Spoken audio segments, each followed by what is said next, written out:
Nice to be here. And with such a prestigious panel of speakers, where we're going to be sort of looking at some of the disruptive and transformational forces that companies are having to deal with. And we're sort of going to focus on three main themes.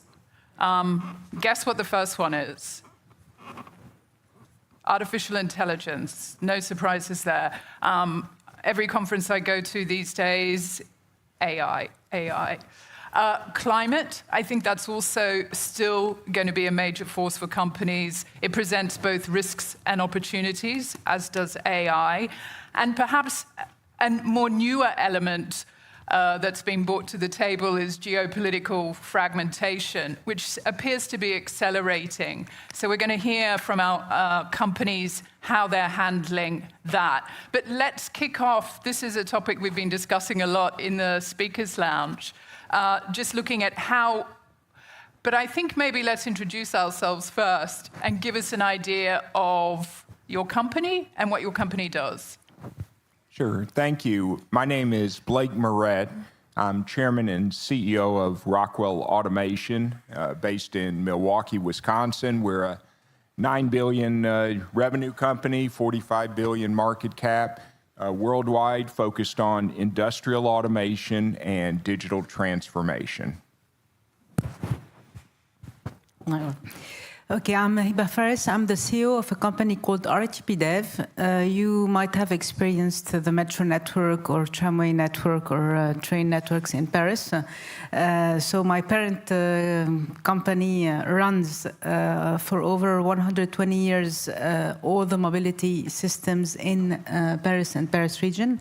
And I had a subsidiary of this group, which is oriented towards international development. So we are present in 16 different countries, in the US, in Australia, in ASPAC, in Singapore, in the Middle East, etc., etc. And we export this Parisian know-how for operations and maintenance of all metro and train systems all over the globe. Hello, everybody. I'm Anne-Laure de Chammard. I work for Siemens Energy. I'm an executive board member there. Siemens Energy is a world leader in energy technologies. We actually have 1/3 of the electricity produced in the world that comes from our technologies. And we are 100,000 employees in 90 countries, 40 billion euros revenue, and 100 billion euros market cap. And good morning, I'm Jérôme Pécresse. I'm CEO of the aluminium and lithium business for Rio Tinto. Rio Tinto is the second largest global miner company in the world. We operate in 35 countries. We mine iron ore, copper, aluminium, lithium, and a few other things. Thank you. So I think we've got such a very diverse mix of companies.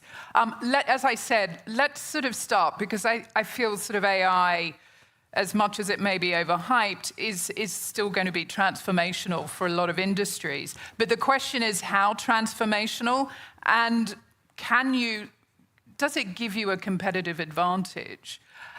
Blake, let's start with Rockwell Automation, because I know that you say that you're kind of way ahead of a lot of other companies when it comes to deploying AI, including, I think, virtual robots. So maybe give us an idea of how transformational AI has been so far for your business. So our business is automating factories, but we also have profound opportunities for use of AI in our own operations. I think for our customers, the biggest opportunity is to simplify the whole business of automation.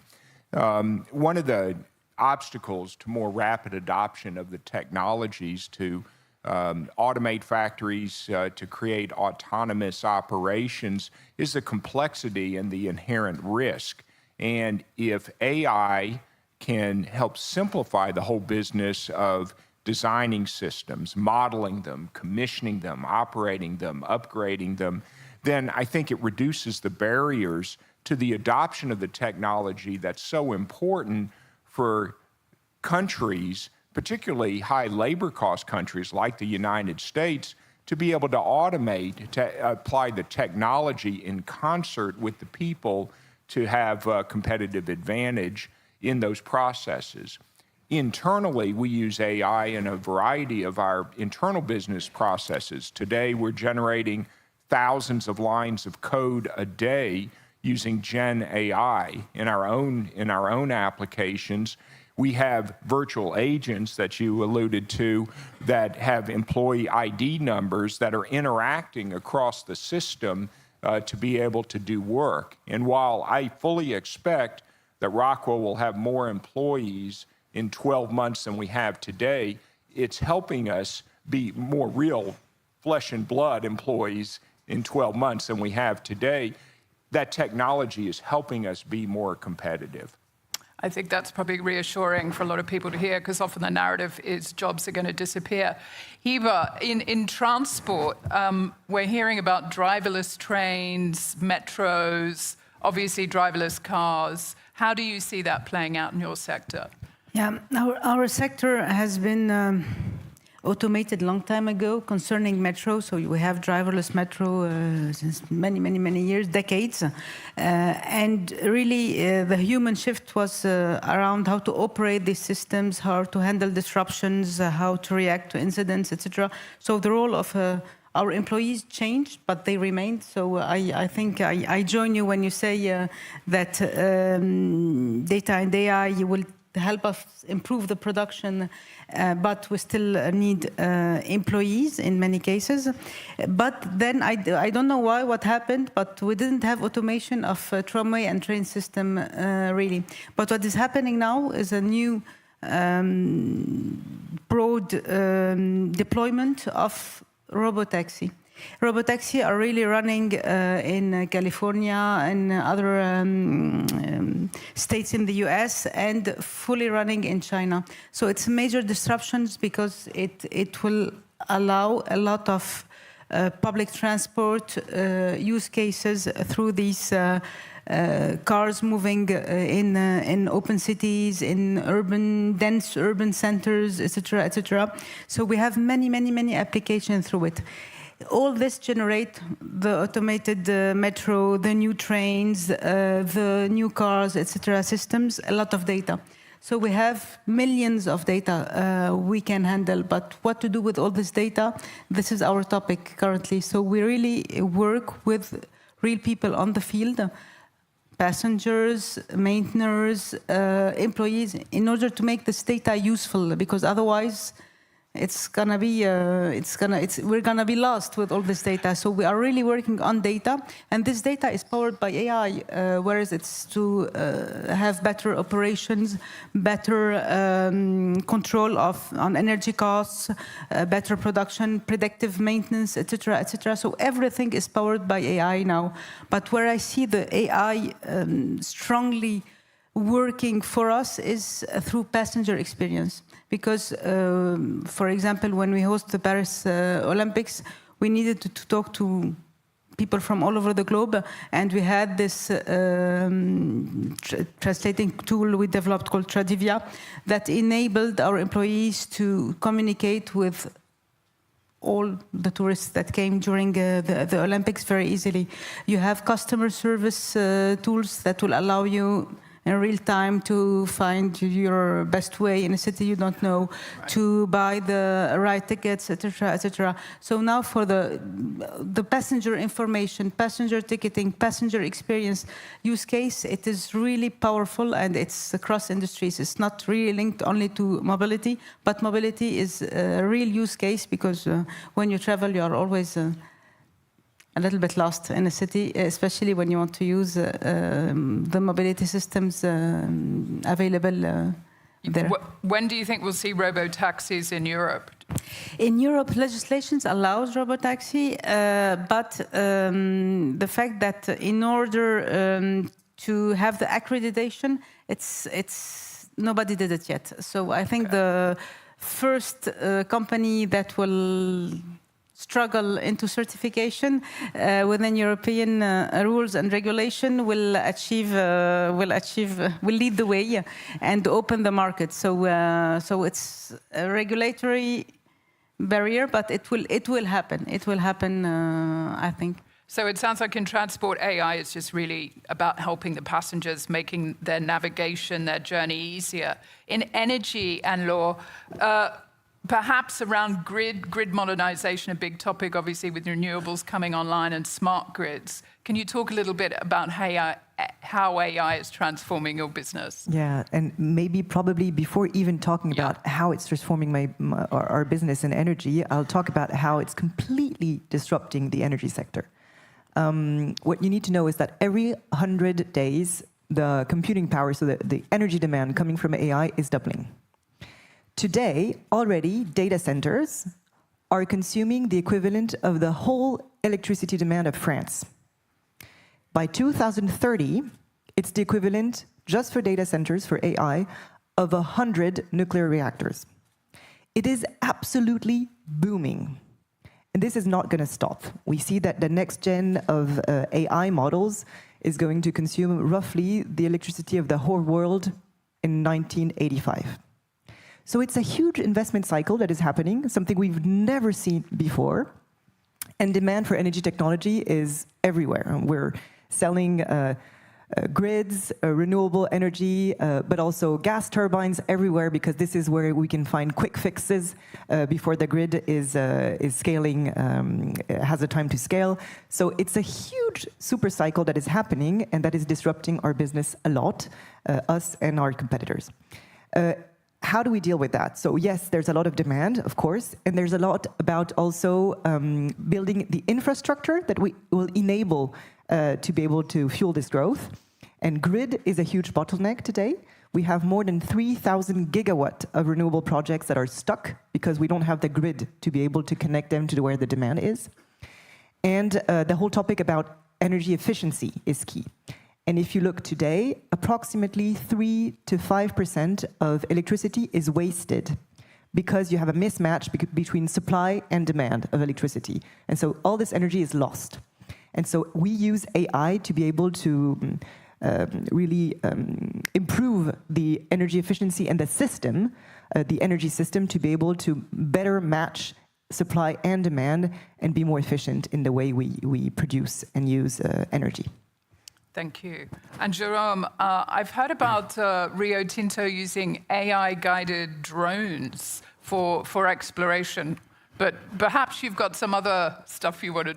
Yeah, that's one example. And but I'll start where you started, Anne-Laure, because without much more energy, we won't have AI at scale, and without much more mining, you won't be able to deliver the energy needs that AI requires. So there is a lot of things like aluminium, copper, lithium that needs to scale up quickly to fill the needs of wind turbine, solar panel, battery storage, and grid. And there are also other minerals which are less known, like gallium, that you need to produce the semiconductors that AI needs. So again, mining at scale is critical to develop AI at scale. Then I think for Rio Tinto, AI obviously is transformational because it affects all the steps of our value chain. So you mentioned our body knowledge and exploration, which is one. It's also being used in the way we run our operations, with autonomous trucks, our fleets of trucks, for example, in the way we do asset condition assessment for our production units, but also, and that's less well known, in the way we manage the environmental impact of our mining operations. For example, use AI to monitor population of endangered species around our bauxite mine in Australia. So it affects everything, and I think there is a huge possibility of a very large impact, just because as a very old mining company, we have decades of data. We are data rich. So how we use AI to use that historical data and the mass that we produce every day to run the whole chain is a critical challenge for us.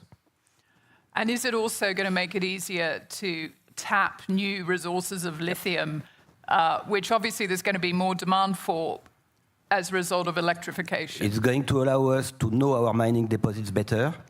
We continue to drill, but the way we extrapolate from the drilling data, the way we use drones and other possible technology to understand our deposits is a critical application of AI tools for a mining company like us. I want to sort of get to, okay, AI is here, it's having an impact already, but what does it mean in terms of your ability to innovate and thrive? Does it give you a competitive advantage? You were talking, Blake, about, making manufacturing way more efficient, more productive. We hear a lot about the Trump administration wanting to bring more manufacturing back onshore. Is AI the future? Is that going to enable America to become a manufacturing powerhouse? So not immediately. Fundamentally, in the U.S., it's known, of course, that we have relatively high labor costs. So to be competitive, companies that are manufacturing, producing something in the U.S. have to complement that labor with the technology. And AI is a very important tool to be able to maximize the effectiveness, because the traditional paradigm for automating factories has been to run a set program to produce things in a prescribed way. The move from that automation to autonomy, which is catalyzed really by AI, allows that machine actually to improve in performance over time as it gets that data coming back, to be able to train the model more effectively to tune those programs. And so in the past, a machine was never more performant than the day that it passed its site acceptance test. And then from time after that, it would degrade, slowly as things wore out and so on. Now with AI, as it learns what's the most efficient way to make the product that it was designed to do, it can actually become more performant over time. So when you're looking at, for instance, using predictive maintenance in a mining application, as you train it and look at the vibration signature coming back from those motors that are used in the operations, you can actually schedule maintenance during prescribed downtime rather than waiting for the bad thing to happen. And I think that's an important practical use of artificial intelligence. And again, as I mentioned, it helps simplify this whole business. So as operators are interacting with the technology, being able to interact using natural language rather than some arcane programming language that was developed half a century ago, that's going to help make the most of scarce workforce, again, in countries like the US.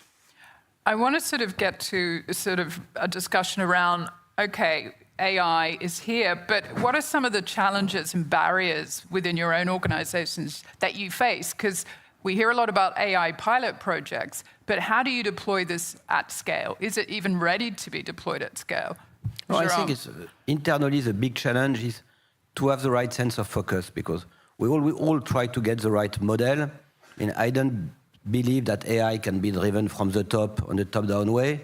Then on the other hand, what you want to also avoid is the burgeoning of AI initiatives everywhere in your organization, which chase everything at the same time and end up going nowhere. So just, understanding how you want to drive it, to be laser focused on a few priorities that are going to drive the change that you need, is for us, I think, still something that we are trying to do better on. And Hiba, how are you, because there's so much going on in transport. You spoke about the robotaxis, but then you also spoke about the passenger experience. So but I guess, is there some resistance internally? I think internally for some jobs, they have some kind of fear, really, because they read in the newspapers that companies are letting people go by thousands because they had AI. I don't think it's a direct link.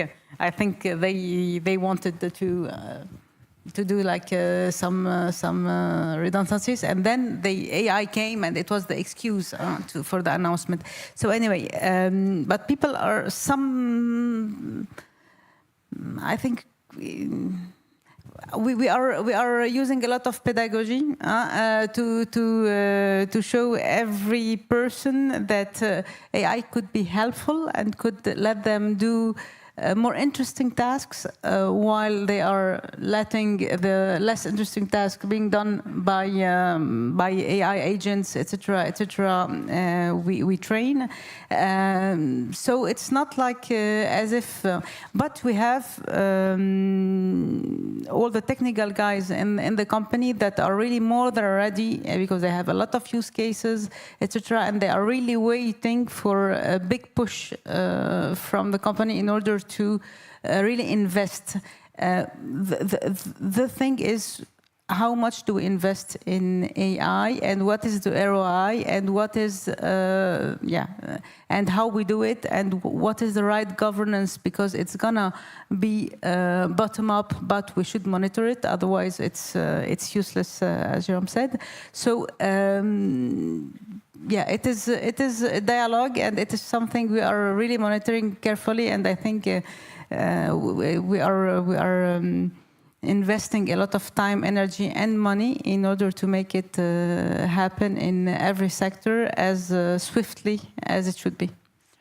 And I guess a big question is, we're hearing a lot about this so-called AI bubble. Is it going to burst? I wonder what challenges that presents for your companies in the sense of how much do you go all in with AI, or, do you sort of tread very cautiously?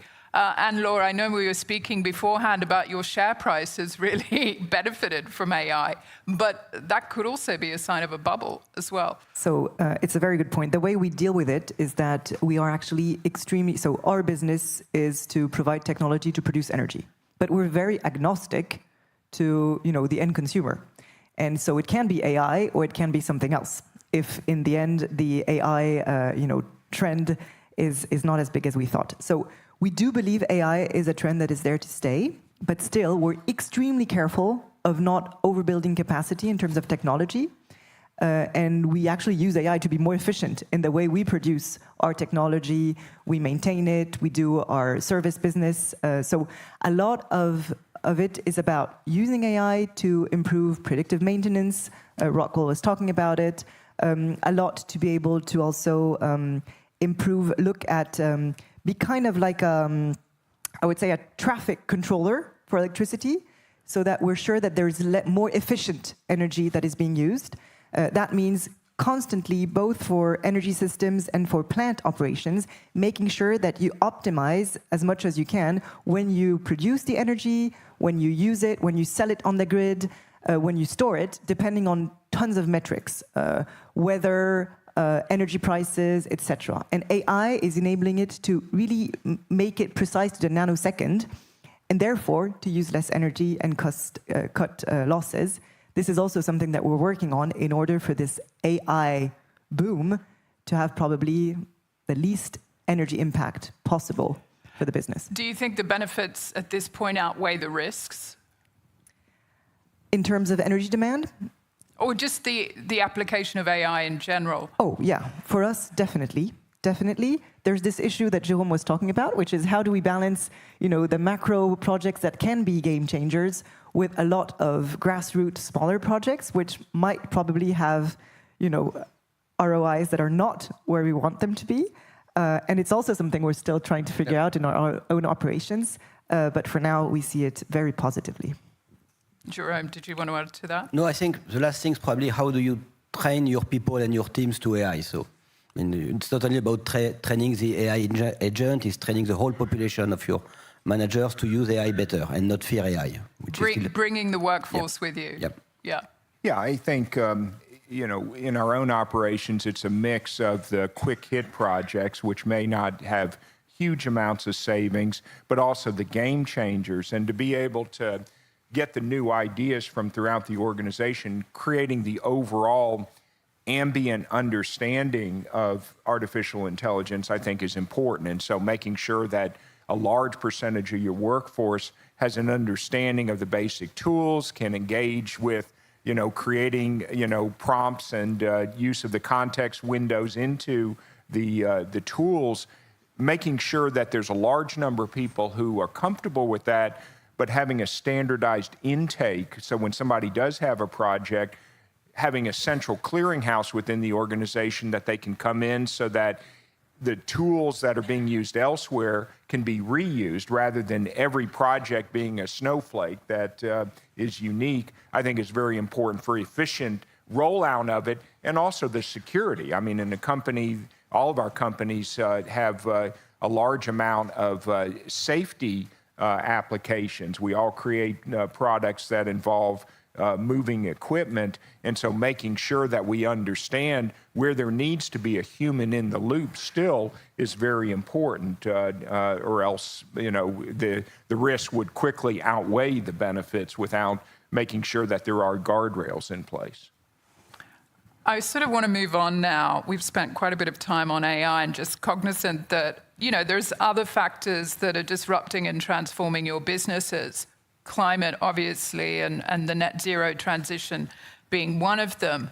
But how are you, I kind of want to get a sense of how you look at sustainability, and not just as a sort of regulatory or tick box exercise, but how do you transform that into a competitive advantage? And Anne-Laure, let's start with Siemens Energy, because I think it's an obvious question for an energy company. I mean, how are you embedding sustainability into Siemens business and leveraging it as a competitive advantage? So it's a little bit like for AI. Huh? We have part of it which is related to demand and part of it which is us internally. So in terms of demand, for us, it's a huge differentiator in terms of competition. And actually 40% of our revenue and more than half of our investments are already linked to technologies that are working on sustainability and decarbonization. And so, we produce wind turbines, we produce grid, storage, batteries, carbon capture, hydrogen electrolyzers, nuclear. So a lot of what we do is actually already how to decarbonize our customers and how to make them more resilient in terms of sustainability.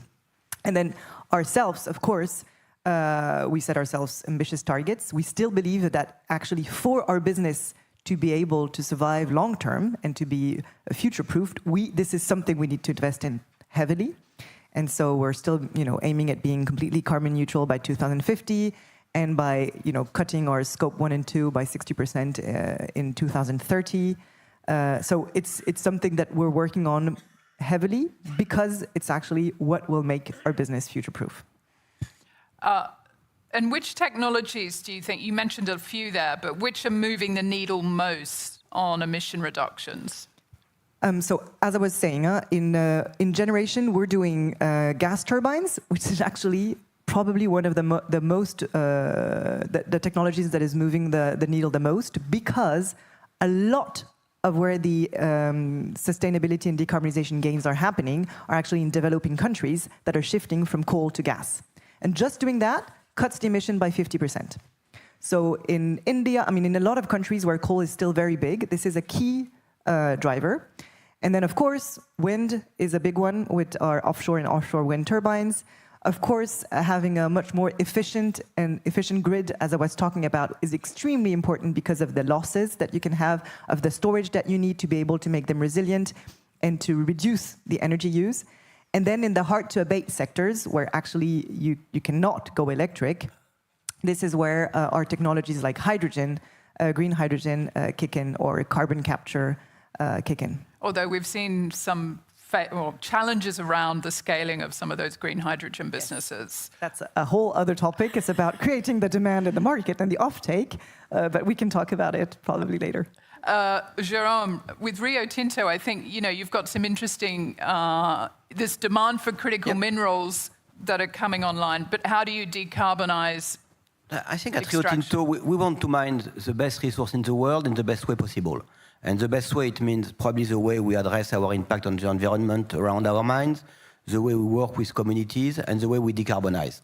And we have an objective of reducing our CO2 emission by 50% between now and 2030.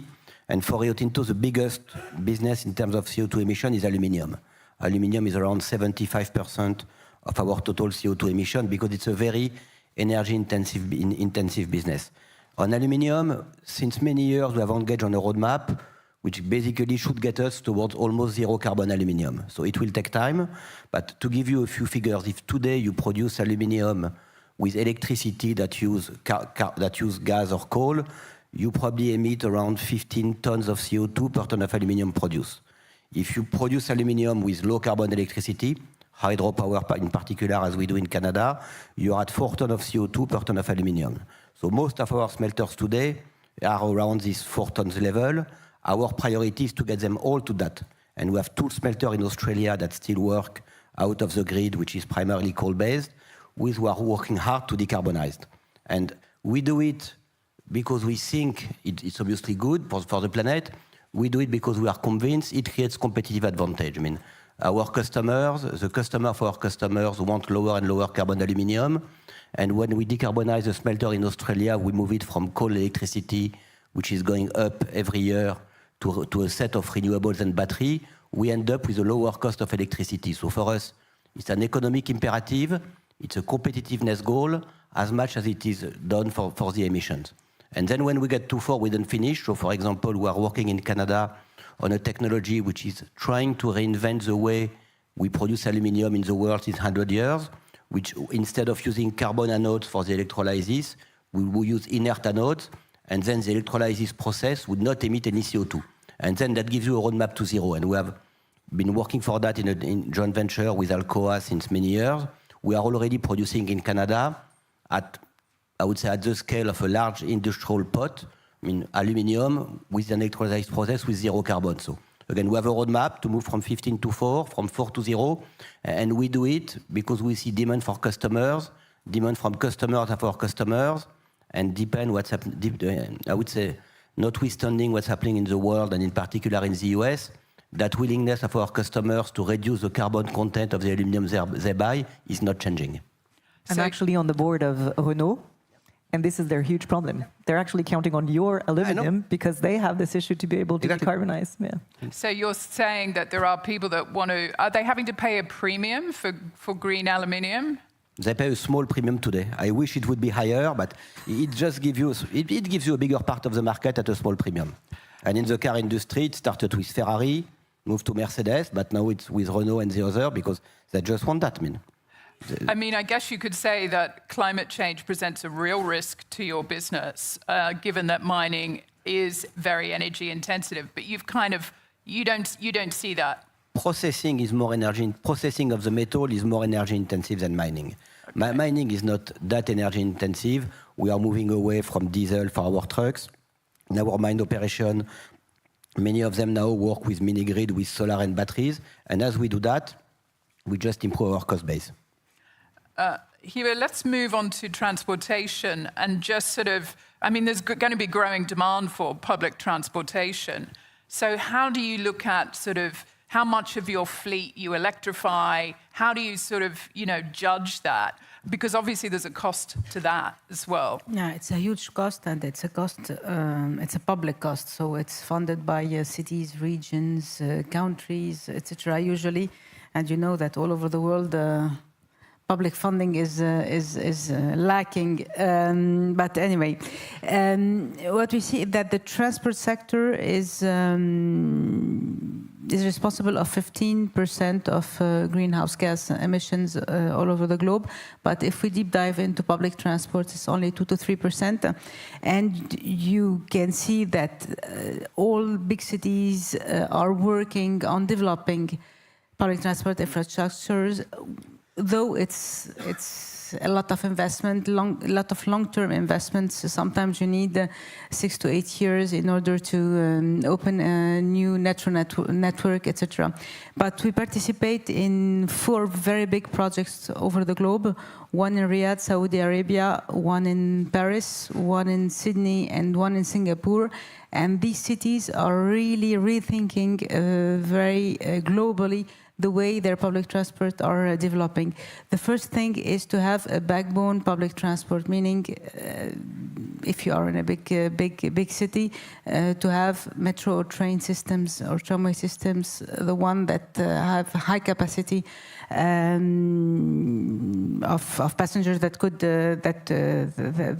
take them, and then to have feeder buses, electric buses, on-demand, autonomous vehicles tomorrow, etc., in order to bring people from their university, schools, home, whatever, companies to the backbone of which is the metro or train hub.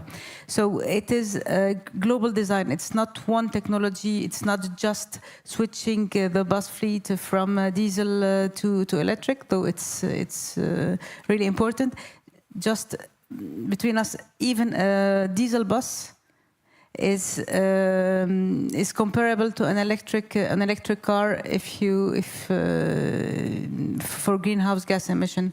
Meaning even a diesel bus is better for the environment than an individual car or even an electric car. And if you take the metro, is 25 times less greenhouse gas emission than any electric car. So switching to electric cars is not the solution, is not the only solution. It's better than diesel cars, but really all the cities, big cities, are investing, heavily investing, and in public transport, and it should be high capacity, and it should be attractive, and it should be easy to use, and it should be efficient, etc. Otherwise, people won't leave their car. Even though we switched a fleet from diesel to electric buses, it's not enough for people to leave their cars and to join this big change in their life and taking public transport. It's not easy. But we've seen it in Riyadh, for example, and it's a city designed for cars. It's the country of car. It's the country of oil production, and they invested heavily. They opened 6 metro lines and invested in a big bus network. And it's been 1 year we've been operating this network, and we have a big success. Like it's overcrowded. We have 150 million passengers taking public transport, and it's not only for everyday workers. Now you have the whole society taking the public transport network because the city was overcrowded. It's very busy, a lot of congestion, etc. And public transport really helped changing that. So you see, it can happen even in countries where you naturally would take your car to go to work or to find a job. And I think Australia is, being an Australian, I think Australia is one of those countries. Exactly. Sydney and Melbourne, yeah. We like our cars. Blake, what's happening? Where do you see automation delivering the biggest sort of emission reductions in the manufacturing sector? I think it's primarily on the demand side. So we talked before about creating abundance in terms of the supply and being able to use it with renewable forms of energy as well.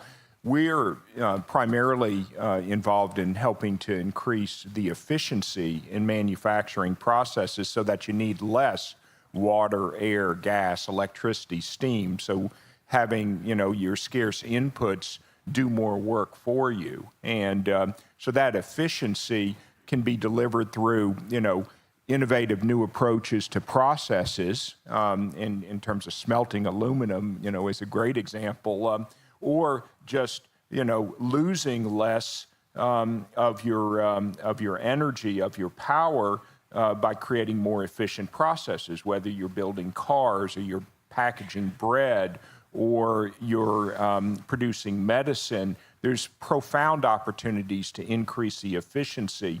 We deployed our own tools, our own software products in our Singapore plant and reduced energy consumption by 30%. And we're not a particularly energy-intensive operation, but we saw profound changes. We helped Texas Instruments and their wafer fabs by focusing on their chillers, being able to create digital twins of their chillers, modeling the functionality, and being able to get real-time recommendations coming back from their SCADA system, their supervisory control and data acquisition system, to tell the operators, here's what you should do to increase the efficiency running these operations, because it takes a tremendous amount of electricity to control the environment in these wafer fabs. And so there's lots of practical examples that are right mainstream to the whole business of automating and creating better efficiency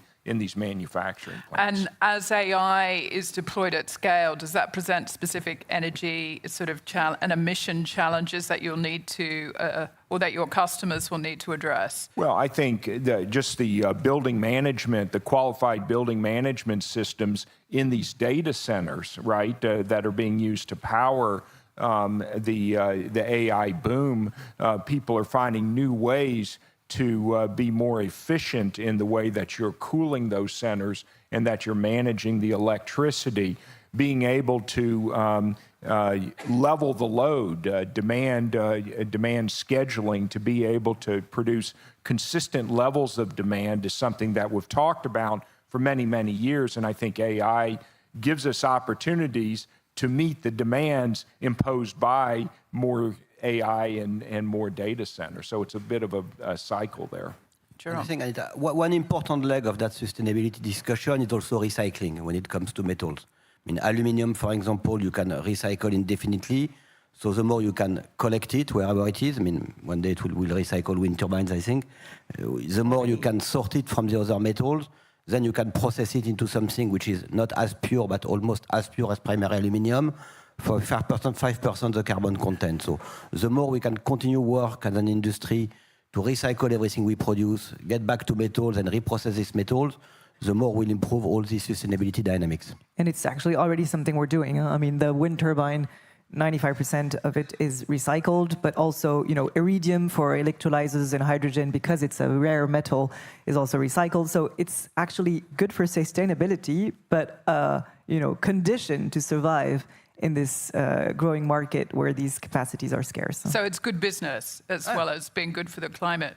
I want to move on. We're just under 10 minutes to go. Of course, in addition to AI and the net zero transition, we also have an increasingly geopolitically fragmented world that we're living in. And I want to get a sense of how do you see that as both a risk and an opportunity? An example I perhaps would give from the banker, that I write a lot about banks, and we have a bank like HSBC, for example, that recently announced dividing its business lines along East and West. And I'm sure geopolitics is a reason behind that. So I wonder if you're having to do similar things in your businesses. Anne-Laure, you're nodding there. So. Oh, I mean, definitely. So first of all, energy is a very geopolitical business. It's a question of sovereignty for many countries. So definitely we had to adapt a lot on different topics. First, it's about, manufacturing locally in the countries where the demand is. And so currently, today, we're building factories everywhere in the world, but really focusing in a very systematic way in building factories in the US for the US, in Middle East for Middle East, in Europe for Europe, in China for China, in India for India. This is extremely adamant because we're shifting from a global world where you had a global supply chain to a multipolar world where actually supply chains are going to have to be local. Isn't that in order expensive, to be though? resilient. Sorry? Isn't that expensive, though? So where we're lucky is that because we are in this huge energy demand boom, we actually need to build these factories. So, and it's also, shorter lead times, less cost in terms of transport. So it also works. Then the second topic for us is our supply chain. Very systematically, everywhere we're shifting from single sourcing, which was kind of what everybody wanted to do to be cheaper before, to having at least 3 suppliers for every component that we buy from 3 different regions, in order to be prepared if there's any geopolitical disruptions, be it tariffs or wars, as we know are happening in some regions. So this is something that is key to our strategy. It must be key for you as well, Jérôme. And mining is as sensitive as energy, so I think it's about our ability to forge the right local partnerships, create more added value in processing our minerals locally. So that's things we are working on. I think then there is obviously also the issue of tariffs. I mean, at Rio Tinto, 50% of the aluminium we produce in the world is produced in Canada, and 80% of that aluminium is exported to the US market, because as you know, the US market is only producing a very small part of the aluminium it needs. So tariffs are a big disruptor. It's a big source of volatility. And I think in times of volatility and disruption, it's important for company to obviously stay resilient, obviously be very agile. So we had to be agile. We had to relocate some of our flows from the US to Europe out of Canada. It's still a situation we are managing week after week. But clearly for a large company like us, we are entering an area of volatility that we have not seen before. And sort of what about on the transport side, Hiba, as well? Are you having to adapt to some of these geopolitical shocks, for want of a better description? 5 different continents and Yes. 16 different countries expose us to 2 types of risk, geopolitical ones and local ones. because our clients might be countries, so even the geopolitical relations between France and some countries might affect us. Sometimes the tariffs and the inflations has a huge impact on our business. So we have like a public contract with public authorities, etc., that has to take into account all the indexation of wages, of energy costs, etc., which wasn't the case before COVID. Now, before COVID, we had a steady, very steady business run one, so we could predict our results for the 5 coming years without any mistake. Now everything is shifting very quickly. So what we do is we are really selective on the countries where we go. So we have country risk management. So we don't we select the countries and the contracts. And I was talking about local risks because sometimes on a local level you could have a different fair policy approach. People could be for or against. I'm talking about Australia, for example, a project, an infrastructure project. So local government may change, and your project could be stopped. While you invested for years and a lot of money on a project, and then they can stop it. We can be affected locally also by anti-car policies or not, etc., etc. So a lot of things locally also impact. So we have the geopolitical state, the foreign exchange impact on our P&L, etc., etc., all this. But we also have all these local matters we really have to handle on a daily basis. Otherwise, we won't achieve a lasting contract because we are committed in a country for 15, 20, 25 years. So we really live with the local situation also. And this is why we have a real contract management role in the way we operate business. So you're being more strategic in the sense of where you go and who you do business with. We've only just got 3 minutes, Blake. Briefly, did you want to add anything in terms of perhaps you're having to deal with all of these different sort of US, Europe, Sure. China? I mean, it's all, for us and our customers, it's all about resilience, agility, and sustainability. And as part of the resilience push for manufacturers, cybersecurity, of course, is an important element.